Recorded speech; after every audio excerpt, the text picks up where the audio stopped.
నిజంగా పిఠాపురం ప్రజలు చేసుకున్నటువంటి అదృష్టం ఈ రోజు పిఠాపురంలోనే పవన్ కళ్యాణ్ గారు ఇక్కడ పోటీ చేయడం అనేది. ఎందుకంటే సెంట్రల్ గవర్నమెంట్ కూడా ఈ రోజు పిఠాపురం వైపు చూస్తుంది. 100కి 100% కూడా పవన్ కళ్యాణ్ గారు పిఠాపురం ఎమ్మెల్యేగా గ్యారంటీ. ఆయన రావాలని మేము కోరుకుంటున్నాం. గెలిపించుకుంటామండి. ఎమ్మెల్యేగా మాకు కావాలండి. పిఠాపురం అయితే పవన్ కళ్యాణ్ గారు 100%. 50,000 పైనే లక్ష దగ్గర మెజార్టీ తోటి పవన్ కళ్యాణ్ గారు గెలవడం జరుగుతుంది.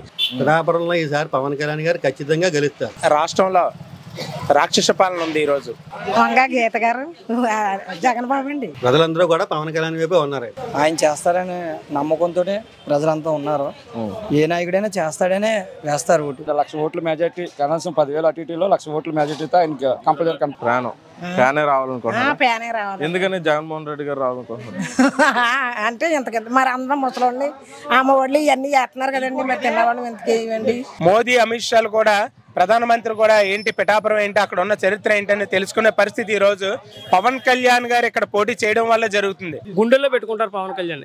పిఠాపురం అయితే మాత్రం ఆయన రావాలని మేము కోరుకుంటున్నాం. గెలిపించుకుంటామండి. ఎమ్మెల్యేగా మాకు కావాలండి. జగన్మోహన్ రెడ్డి గారు రాజకీయాల్లోకే పనిచేయడు. ఇప్పుడు ప్రస్తుతం ఎంపీగా ఉన్నటువంటి ఆవిడ మాకు ఎమ్మెల్యేగా ఆవిడ పిఠాపురం నియోజకవర్గంలో పోటీ చేస్తున్నారు. ఆవిడ ఎలక్షన్ ముందు ఒక 2 నెలల ముందు వస్తుందండి. ఆవిడ తర్వాత ఫోన్ గానీ సమాధానం గానీ ఉండదు. చెప్పండి మీ పేరు? అల్లవరపు నగేష్ అండి నా పేరు. పిఠాపురం టౌన్ మాది. ప్రస్తుతం ఉన్నటువంటి రాజకీయ పరిస్థితుల్లోనే మనకే రాష్ట్రంలో రాక్షస పాలన ఉంది ఈరోజు. ఎందుకంటే సంక్షేమం అంటున్నారు తప్ప ప్రతి స్కీమ్లోనూ కూడా ఒక స్కామ్ ఉంది. అంటే దాచుకోవడానికి తప్ప ప్రజలకు ఉపయోగపడే పరిస్థితి లేదు ఈరోజు. ఇక్కడ ఎంతసేపు వాళ్ళు ఏదో 10,000 ఇస్తున్నాం 20,000 ఇస్తాం అంటున్నారు. ఉన్నటువంటి కార్పొరేషన్లో కాపు కార్పొరేషన్ అయితేనో, బీసీ కార్పొరేషన్ అయితేనో, ఎస్సీ ఎస్టీ కార్పొరేషన్లు అయితేనో ఈ రోజు అవన్నీ కూడా రద్దు చేసి సంవత్సరానికి వాళ్ళు ఇచ్చేటటువంటి 5 సంవత్సరాలనే వాళ్ళు కాపు లోన్లు అని చెప్పి ఒక 2 లక్షలు ఇచ్చే ₹1,00,000 సబ్సిడీ ఇచ్చేవారు. అవన్నీ తీసి ఈరోజు 60,000 తోటి 5 సంవత్సరాలకి సరిపడేటటువంటి పరిస్థితి ఈరోజు ప్రభుత్వంలో ఏర్పడింది. ఎక్కడ చూసినా సరే దొంగతనాలు ఎక్కువైపోయాయి, రౌడీజాలు ఎక్కువైపోయాయి, గోండాయిజాలు ఎక్కువైపోయాయి. అంటే వాళ్ళనే పెంచి పోషిస్తున్నటువంటి పరిస్థితి ఈ రోజు ప్రభుత్వానికి ఉంది. ఇక పిఠాపురం నియోజకవర్గానికి వస్తే వంగా గీత విశ్వనాథ్ గారు ఇప్పుడు ప్రస్తుతం ఎంపీగా ఉన్నటువంటి ఆవిడ మాకు ఎమ్మెల్యేగా ఆవిడ పిఠాపురం నియోజకవర్గంలో పోటీ చేస్తున్నారు. ఆవిడ ఎలక్షన్ ముందు ఒక 2 నెలల ముందు వస్తుందండి. ఆవిడ తర్వాత ఫోన్ కానీ సమాధానం కానీ ఉండదు. ఇంటికి వెళ్ళినా సరే మేడం గారు ఇప్పుడే వాకింగ్కి బయలుదేరి ఢిల్లీ వెళ్ళిపోయారండి అని చెప్తారు. అంటే ఎంత వెటకారంగా ఉంటుందంటే ఆ పని వాళ్ళు వస్తారండి బయటికి. నేను మేడం గారిని కలాలంటే ఉండండి లోపల ఉన్నారేమో చూసి వస్తామని వెళ్తారు. ఇప్పుడే నడుచుకుంటూ ఢిల్లీ వెళ్ళిపోయారండి అంటారు లోపలికి వెళ్ళి. అంటే ఆవిడ లోపల నుంచి చూస్తూనే ఉంటుంది కానీ కలిసే పరిస్థితి అయితే లేదు. ఇక పవన్ కళ్యాణ్ మరోవైపు జనసేన నుంచి పవన్ కళ్యాణ్ పోటీ చేస్తున్నారు. ఆయన ఈరోజు భారీ మెజార్టీతో గెలవడానికి ఎస్ఎస్ఎన్ వర్మ గారు ఆయన టికెట్ని త్యాగం చేసి ఆయన మనస్ఫూర్తిగా ఈరోజు సపోర్ట్ చేస్తున్నారు. 50,000 నుంచి 1,00,000 మెజారిటీ రావడానికి ఈరోజు పిఠాపురం నియోజకవర్గం సిద్ధంగా ఉందండి. పవన్ కళ్యాణ్ వల్ల పిఠాపురం నియోజకవర్గమే కాదు రాష్ట్రం మొత్తం కూడా అభివృద్ధి చెందుతుందని ఒక ఆలోచనతో ప్రజలందరూ ఉన్నారు. ఈరోజు పిఠాపురం నియోజకవర్గం ముఖ చిత్రం మారబోతుంది, చరిత్ర సృష్టించబోతుందండి. పవన్ కళ్యాణ్ అనే వ్యక్తి చరిత్రలో చిరస్థాయిగా నిలిచిపోతాడని చెప్పి ఈరోజు మేము అందరూ కూడా అనుకుంటున్నాం. ఇప్పుడు ఆయన పిఠాపురం అభివృద్ధి చేసి స్టేట్లోనే #1 నియోజకవర్గంగా తీర్చిదిద్దుతాను అంటారు. అది ఎంతవరకు కరెక్ట్ అవుతుంది అంటారు? మొన్న ఇక్కడ నేషనల్ మీడియా కూడా వచ్చిందండి ఆయన ద్వారా. సో అది మీరు పిఠాపురం ఆయన నిలబడ్డాను మీరు ఎలా ఫీల్ అవుతున్నారు? ఇక్కడ నిజంగా పిఠాపురం ప్రజలు చేసుకున్నటువంటి అదృష్టం ఈ రోజు పిఠాపురంలోనే పవన్ కళ్యాణ్ గారు ఇక్కడ పోటీ చేయడం అనేది. ఎందుకంటే సెంట్రల్ గవర్నమెంట్ కూడా ఈ రోజు పిఠాపురం వైపు చూస్తుంది. మోదీ అమిత్ షాలు కూడా ప్రధానమంత్రి కూడా ఏంటి పిఠాపురం ఏంటి అక్కడ ఉన్న చరిత్ర ఏంటని తెలుసుకునే పరిస్థితి ఈ రోజు పవన్ కళ్యాణ్ గారు ఇక్కడ పోటీ చేయడం వల్ల జరుగుతుంది. అటువంటి వ్యక్తి ఇక్కడ పోటీ చేయడం ద్వారా ఆధ్యాత్మిక కేంద్రంగా పిఠాపురం అభివృద్ధి చెందుతుంది. అలాగే పర్యాటక కేంద్రంగా అభివృద్ధి చెంది ఇక్కడ వ్యాపారాలు, ఇక్కడ ఉన్నటువంటి ప్రజలు వారి యొక్క జీవన విధానంలో మార్పు వస్తుందని చెప్పి మేము అందరూ కూడా నిజంగా మనస్ఫూర్తిగా అందరూ కూడా కోరుకుంటున్నాం. ఆయన గెలవాలని కోరుకుంటున్నాం. పవన్ కళ్యాణ్ గారు 100% గెలవాలి, గెలుస్తారు, భారీ మెజార్టీ చరిత్ర సృష్టిస్తారని చెప్పి మేము తెలియజేస్తున్నాం. ముఖ్యమంత్రి క్యాండిడేట్గా ఎవరు రావాలనుకుంటున్నారు? కూటమి అభ్యర్థి అయినటువంటి చంద్రబాబు నాయుడు గారి ఒక విజన్ ఉన్నటువంటి నాయకుడు ఆయన. అలాంటి వ్యక్తి ఇప్పుడు ఉన్నటువంటి పరిస్థితుల్లో 13 లక్షల కోట్లు మనకి అప్పులు మన తల మీద ఉన్నాయి. ఇవన్నీ మనకి తీరి మనం సంక్షేమం అభివృద్ధి రెండు కూడా జరగాలి అంటే ఒక చంద్రబాబు నాయుడు వల్ల జరుగుతుందండి. ఇప్పుడున్న ప్రభుత్వం సంక్షేమం ఒకటే చెప్తుందండి, అభివృద్ధి వైపు అడుగులు వేయడం లేదు. సంక్షేమం అంటే ప్రజల కాళ్ళ మీద ప్రభుత్వాలు నిలబడటం, అభివృద్ధి అంటే ప్రజల కాళ్ళ మీద వాళ్ళు నిలబడి వాళ్ళు అభివృద్ధి చెందడం. సంక్షేమానికి అభివృద్ధికి తెలియని పరిస్థితిలో ఈ రోజు ప్రభుత్వాలు ఉన్నాయని చెప్పి తెలియజేస్తున్నారు. 100కి 100% కూడా పవన్ కళ్యాణ్ గారు పిఠాపురం ఎమ్మెల్యేగా గ్యారంటీ. తర్వాత ఆయన కిర్లంపూడి రావడం కూడా శుభపరిణామం. ఇక్కడ మాకు జ్యోతుల్ నెహ్రూ గారు 100కి 100% గ్యారంటీగా నెగ్గుతారు. అందులోని పవన్ కళ్యాణ్ గారు తోడవడం మాకు ఇంకా ఆనందదాయకం. ఆయన పార్టీ పెట్టి పుష్కర కాలం అవుతుందండి.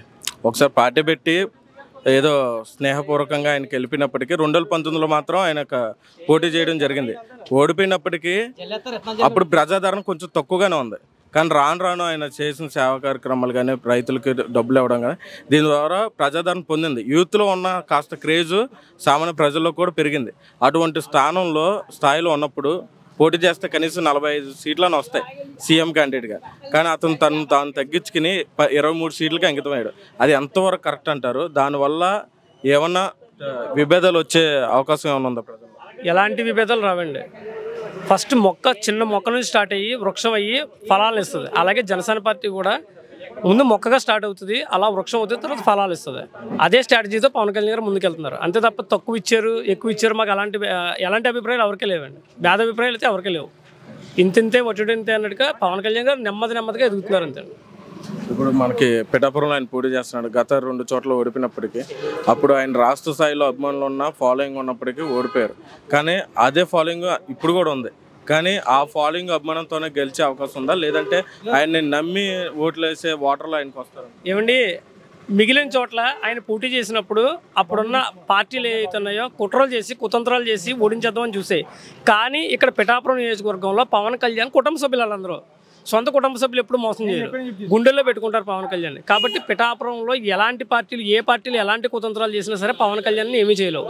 పవన్ కళ్యాణ్ని ఏమైనా చేయాలనుకుంటే వేరే చోట్ల ఏమైనా చేయగలరు తప్ప పిఠాపురం అయితే అవ్వదు. కాబట్టి నేను పవన్ కళ్యాణ్ గారు పిఠాపురం ఎంచుకోవడం చాలా మంచిది.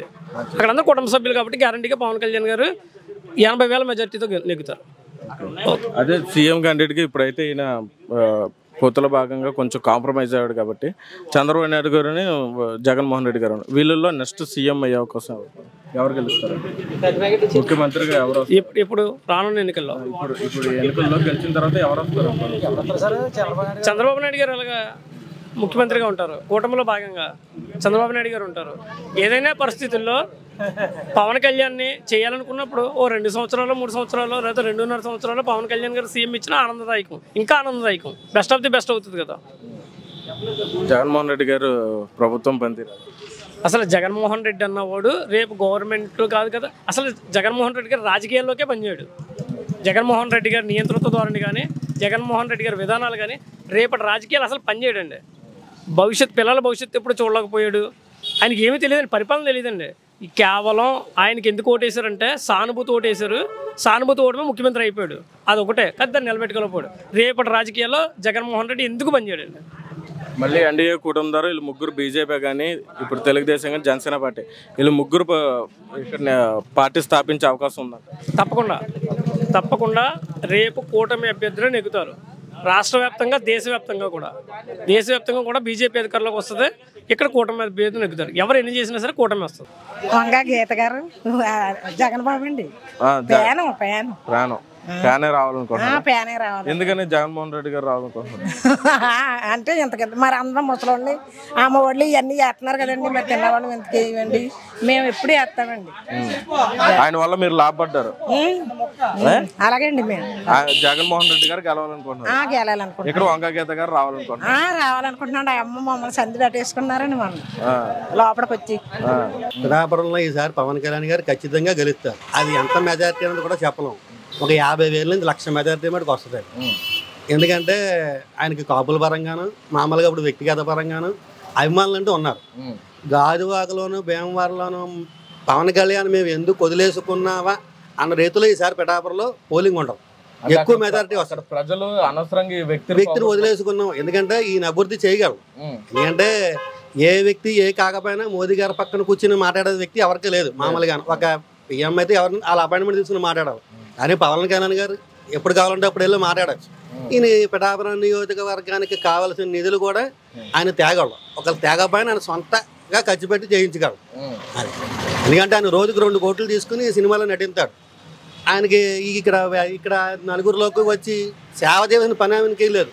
శుభ్రంగా ఏసీలో కూర్చుని ఉండొచ్చు. అదండి.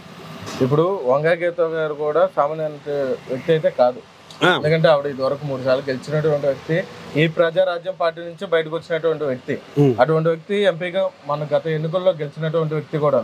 ఆవిడ మీద గెలిచే అవకాశం ఎంతవరకు ఉందంటారు? ప్రతి అభిమాని ఓటర్గా మారే అవకాశం ఉందంటారా పవన్ కళ్యాణ్ గారి పట్ల? మారుతారు సార్. పిఠాపురంలో 90% పవన్ కళ్యాణ్ గారు చేస్తారు. ఎందుకంటే మా పిఠాపురం వెన్న నాగేశ్వరరావు చూసాం, అలాగే సంగిశెట్టి వీరభద్రరావు గారు, అలాగే మన వసవేశ్వర వర్మ గారు, దొరబాబు గారు, వీళ్ళందరినీ కూడా. ఎందుకంటే సానుభూతి అనేది పిఠాపురంలో ఉంటుంది ఎప్పుడు కూడా. మన సంగిశెట్టి వీరభద్రరావు గారు ఎలక్షన్ టైంలో ఇంకా 2-3 సార్లు పోటీ బస్సు వేశారు. అలాగే వర్మ గారు ఆయన తెలుగుదేశం పార్టీలో ఉండి సీట్ ఇవ్వకపోతే ఇండిపెండెంట్గా వేశారు. ఆయనకు 49,000 మెజారిటీ వచ్చింది. వేశారు. సానుభూతి అండి కంపల్సరీ. ఇప్పుడు కూడా వర్మ గారు పోటీ చేసినా సరే కంపల్సరీ అవుతారు. ఎందుకంటే ఇప్పుడు ఈ కూటమి వల్ల ఆయనకి వచ్చింది తప్ప వర్మ గారు కూడా జనసేన పవన్ కళ్యాణ్ గారు పూర్తి సపోర్ట్తో చేస్తున్నారు. ఆయన చాలా వ్యక్తిగతంగా తీసుకుని నేను గెలిపించుకుంటానని చెప్పి వాగ్దానాలు చేస్తాను వర్మ గారు. చేస్తారండి. ఆయన అన్నారంటే మాట నిలబెట్టుకుంటారండి. వర్మ గారు అన్నారంటే చేస్తారు. ఎందుకంటే మాకు 2019 నుంచి కూడా ఎన్నికల్లో ఓడిపోయినా కానీ ఆయన ప్రజల్లోనే ఉన్నాడండి. సో మళ్ళీ పవన్ కళ్యాణ్ గారు 99% పవన్ కళ్యాణ్ గారు వస్తారండి సార్. ఆఖరికి ఒక మాట, పవన్ కళ్యాణ్ గారు ఈ స్టేట్లో అన్ని నియోజకవర్గాలు ఉంటారు, పిఠాపురం నియోజకవర్గం ఎంచుకున్నారు కాబట్టి ఇక్కడ ప్రజల ఎలా ఉందండి? ఆ ఫీలింగ్ ఎలా ఉంది? ప్రజలందరూ కూడా పవన్ కళ్యాణ్ వైపే ఉన్నారండి. దాంట్లోకి తిరగలేదు. ఆనందంగా ఫీల్ ఆనందంగానండి. ఇప్పుడు అందరినీ చూశారు కదా. ఇప్పుడు పవన్ కళ్యాణ్ చూడలో తప్పే ఉంది. ఇంతకుముందు ఎంతమందిని చూశారు. వంగా గీత గారిని చూశారు, దొరబా గారిని చూశారు, వర్మ గారిని చూశారు. మనం ఈయనకి ఛాన్స్ ఇద్దాం, ఈయన చేయగలడు. ఎందుకంటే ఎంపీగా మోడీ గారితో పక్కన కూర్చొని మాట్లాడిన వ్యక్తి మనకి ఆయన దగ్గర డబ్బులు లేకపోతే నీ సొంత డబ్బులు తీసి ఖర్చు పెట్టగలడు. పిఠాపురం నియోజకవర్గాన్ని అభివృద్ధి పరచగలడు. నిన్న కాక మొన్నే ఒక 1200 కేసులు, అంటే సుమారు ₹1 కోటి మద్యం బాటిళ్ళు, లిక్కర్ బాటిల్ దొరికాయండి. అంటే ఇది ప్రజల్ని మభ్యపెట్టి ఓట్ బ్యాంక్గా మార్చుకోవాలనే ఒక ఆలోచనతో ప్రస్తుత ప్రభుత్వం ఉంది. ఇక్కడ అవన్నీ కూడా దొరికినటువంటి మద్యం బాటిల్ అన్నీ కూడా వైసీపీ నాయకుల ఇళ్లలో దొరికాయి. దాన్ని మీడియాకి ఇవ్వడానికి కూడా ఈ పోలీస్ డిపార్ట్మెంట్ అయితే చాలా ఇబ్బంది పడింది. కానీ తప్పనిసరి పరిస్థితిలో వాళ్ళు మీడియాకి వెల్లడించడం జరిగింది. అది దొరికినటువంటి వాళ్ళ మీద కూడా కేసులు కట్టారో లేదో కూడా ఇప్పటికి వచ్చి ఎవరికి కూడా తెలియదు. అయితే గతంలో ఈవీఎం మిషన్లో ఈ క్యాంపెయిన్ సంబంధించినటువంటి మెటీరియల్ కూడా ఎటువంటి బిల్లులు లేకుండా వీళ్ళు ఇక్కడికి తరలించడమే కాకుండా లక్షల కోట్లు ఈరోజు ఇక్కడ పిఠాపురం నియోజకవర్గంలో పెట్టి పవన్ కళ్యాణ్ ఓడించాలని చెప్పి ఒక భ్రమలో ఉన్నారు. వాళ్ళ యొక్క భ్రాంతి అని చెప్పాలి. ఎందుకంటే వాళ్ళ పిచ్చి పరాకాష్ఠ చేరింది. ఇక్కడ పవన్ కళ్యాణ్ గారు ఆల్రెడీ గెలిచేశారు. ఆయన భారీ మెజార్టీ కోసమే ఈరోజు ఈ ప్రయత్నాలు, ఈ క్యాంపెయిన్లు జరుగుతున్నాయి. ఎవరైనా సినీ గ్లామర్ తోటి ఎవరు వచ్చినా, బయట నుంచి బుల్లితెర హీరోయిన్లు, హీరోలు చాలామంది వస్తున్నారు. ఎవరు వచ్చినా సరే ఇక్కడ ప్రజలు మాత్రం ఆల్రెడీ ఫిక్స్ అయిపోయారు.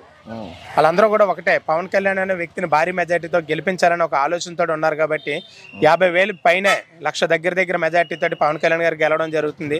వీళ్ళు ఎన్ని జిమ్మిక్కులు చేసినా, ఎన్ని మ్యాజిక్లు చేసినా సరే ప్రజలు మాత్రం ఆల్రెడీ పవన్ కళ్యాణ్ గారిని ఇక్కడ ఎమ్మెల్యేగా చేసి అసెంబ్లీకి పంపించాలి, ఆయన అసెంబ్లీ హీరోగా చూడాలని చెప్పి ప్రజలందరూ కూడా అనుకుంటున్నారు. ఇది తథ్యం అని చెప్పి ఈ సందర్భంగా తెలియజేస్తున్నాను. పవన్ కళ్యాణ్ గారు గెలుస్తారు. పవన్ కళ్యాణ్ గారేనా? ఎందుకనమ్మా? ఎందుకంటే ఆయన ప్రభుత్వం కూడా చూడాలి కదండి మేము.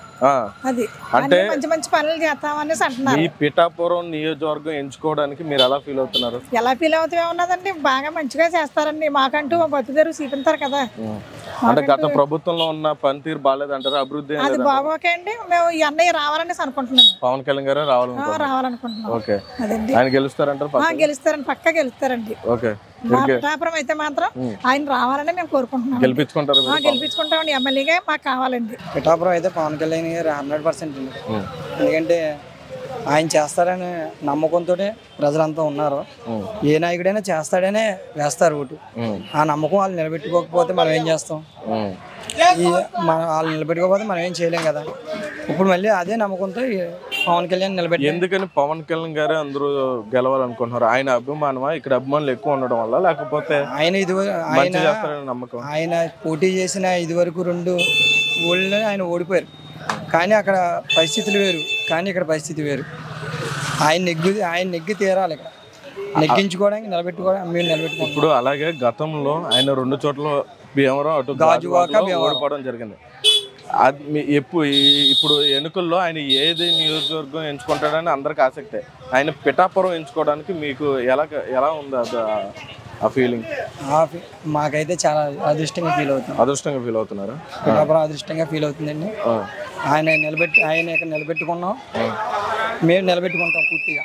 మీరు మంచి మెజారిటీతో గెలిపించుకుంటారని ఆయన మెజారిటీ వస్తుంది, గెలవడం ఖచ్చితం. మెజారిటీతో ఓకే, ఆంధ్రాలో మంచి మెజారిటీ వస్తుంది. మంచి మా ఫ్రెండ్స్ వాళ్ళని కనుక్కొని అన్నా నేను.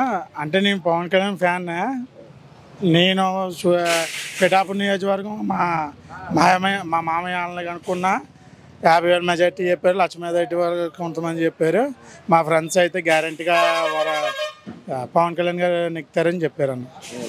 గ్యారంటీగా అయితే నీకు రాబోయే రోజుల్లో ఇప్పుడు అయితే పవన్ కళ్యాణ్ గారు అయితే నెక్కుతారు. మా ఫ్యూచర్లో కూడా మాకు అభివృద్ధి చేయాలంటే పవన్ కళ్యాణ్ గారు వస్తేనే అభివృద్ధి జరుగుతుందని కూడా చెప్పారు పిఠాపురం నియోజకవర్గం జనాలు కూడా. ఇప్పుడు ఇది వరకు కాకినాడ పక్కన పిఠాపురం అనేవారు. ఈయన పోటీ చేసిన తర్వాత కాకినాడ మర్చిపోయి పిఠాపురం అనే పేరు ఎక్కువ కనబడుతుంది. అది అంతా పవన్ కళ్యాణ్ గారి వల్ల. అది పవన్ కళ్యాణ్ గారి వల్ల అంటే మీకు మొన్న మీటింగ్లో తనకి ఏమైంది తెలియదు, విషయం సంఘటన జరిగాక కాకినాడ పోటీ చేస్తానని కాకినాడ అన్నారు. కాకినాడ వద్దని పిఠాపురం పోటీ చేయాలని పిఠాపురం ప్రజలందరూ కోరుకున్నారు కాబట్టి పిఠాపురం పోటీ చేస్తున్నారు కాబట్టి పిఠాపురం నెగ్గుతారని ఖచ్చితంగా అసెంబ్లీలో అడిగేస్తారు. ఎంపీ కూడా పార్లమెంట్కి వెళ్తారు ఢిల్లీ. పవన్ గారు గెలుస్తారండి. ఆల్రెడీ వంకా గీత గారు ఎమ్మెల్యేగా చేశారండి, ఎంపీగా ఓటు వేసామండి, ఆవిడకి 2 సార్లు వేసామండి. ఇప్పుడు పవన్ గారిని చూస్తామండి. పవన్ గారు పిఠాపురం పోటీ చేయడం చాలా అదృష్టం అండి. ఆయన ఇక్కడ నిలబడినందుకు మీరు అదృష్టం చాలా అదృష్టంగా భావిస్తున్నామండి. ఆయన మంచి చేస్తారండి. ఆయన మంచి కదండి, మంచి చేస్తారండి. ఎక్కడికి వెళ్ళి మంచి చేయడానికే పోరాడతారండి. ఓకే అండి, మా ఓటు ఆయనకే వేస్తామండి. మంచి మెజారిటీతో గెలిపించుకుంటారా? ఫుల్ మెజారిటీ వస్తుంది. 1,00,000 ఓట్ల మెజారిటీ, కనీసం 10,000 అటు ఇటులో 1,00,000 ఓట్ల మెజారిటీతో ఆయనకి కంపల్సరీ ఒకవేళ ఉండు. అప్పుడు రాముడు ఉన్న దాంట్లో రాక్షసులు ఉన్నారండి, ఇప్పుడు ఎలాగ ఉంటారండి. రాక్షసులు ఎక్కడ ఎంటర్ ఆడరండి, ఎలా ఎంటర్ ఆడుతూనే ఉంటారు రాక్షసులు. రాక్షసులు కూడా ఏమీ లేదండి. పవన్ గారు స్వతంత్రంగా వెళ్ళి ఓటు వేస్తారండి. పక్కగా పవన్ గారు కాబోయే ముఖ్యమంత్రి ఎవరు? ముఖ్యమంత్రి అన్నది చంద్రబాబు తర్వాత పవన్ గారు అండి. అది కేంద్రం నిర్ణయం పెట్టి పోద్దండి. అది మౌలి గారు ఉన్నారు కదా, పెద్ద అయినా మన డబ్బు ఇచ్చి అయినా మన భయం లేదండి. ఏం పర్లేదండి. ఏంటైతే బంపర్ మెజారిటీతో పవన్ గారు వస్తారండి. చాలా అదృష్టం అండి ఆయన పోటీ చేయడం ఇక్కడ పిఠాపురం. పిఠాపురం ప్రజలందరికీ కూడా మంచి జరుగుద్ది. పక్కన రోడ్లు గట్రా అన్ని పోయి ఉన్నాయండి, ఎవరు పట్టించుకుని నాదులు లేరు. ఓకే, ఇక్కడ ఉప్పడెళ్ళి ప్రజలు 30 సంవత్సరాలు కూడా బాధపడుతున్నారండి. ఎవరికాళ్ళు సొమ్ము చేసుకోవడం, డబ్బులు తెగడం తప్పనండి. ప్రజలకి ఏం కావాలన్నది కూడా జనాలు చూస్తలేదండి. మన సావకాడు బిజీ పడ్డదండి. అచ్చంపేట నుంచి అందరూ తిరిగి వెళ్ళారండి మొన్నటి దాకానే. ఆ రోడ్డు కూడా తిరగలేదండి. ఈ ప్రజలకు ఇప్పటికైనా తిరగొస్తుందో రాదో తెలియదు కానండి. పిఠాపురం ప్రజలకి మంచి వ్యక్తి, మంచి పవర్ఫుల్ అయిన వ్యక్తి పోటీ చేస్తున్నాడు. అందరూ ఓట్లు వేసి గెలిపించాలని, అఖండ మెజారిటీతో గెలిపించాలని కోరుకుంటున్నాం.